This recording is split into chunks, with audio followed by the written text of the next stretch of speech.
Hi friends, എല്ലാവർക്കും നമസ്കാരം. Big boss season 7 താൽക്കാലികമായി നിർത്തിവെച്ചിരിക്കുന്നതിനെക്കുറിച്ച് പറയാനാണ് പോകുന്നത്.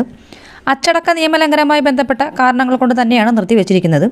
ഈ സീസണിലെ മത്സരാർത്ഥികൾക്കെല്ലാം അവർക്ക് തോന്നുന്ന പോലെയാണ് കാര്യങ്ങൾ ചെയ്യുന്നതും പ്രവർത്തിക്കുന്നതും എല്ലാം.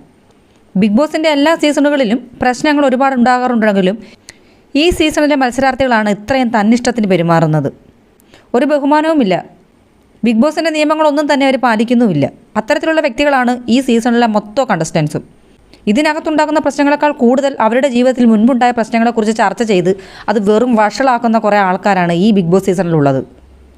എന്തെല്ലാമാണ് നടക്കുന്നത്? അതിലയുടെയും നൂറയുടെയും കാര്യം തന്നെ എടുത്താലറിയാം. പിന്നെ രേണുവിൻ്റെ പ്രശ്നങ്ങൾ, അങ്ങനെ ഓരോന്നും. എന്തായാലും ബിഗ് ബോസിൻ്റെ ഈ തീരുമാനം മത്സരാർത്ഥികളെ എല്ലാവരെയും സാരമായി തന്നെ ബാധിച്ചിട്ടുണ്ട്. ജിസേലാണെങ്കിൽ എന്തു വന്നാലും നേരെ ആവുമെന്ന് തോന്നുന്നില്ല. അവരവരുടെ രീതി അനുസരിച്ച് മുന്നോട്ട് പോകത്തുള്ളൂ. ബിഗ് ബോസിന് ഒരു ബഹുമാനമോ ബിഗ് ബോസ് പറയുന്നത് അനുസരിക്കുകയോ ചെയ്യുന്ന മത്സരാർത്ഥികളല്ല ഈ സീസണിലുള്ളത്.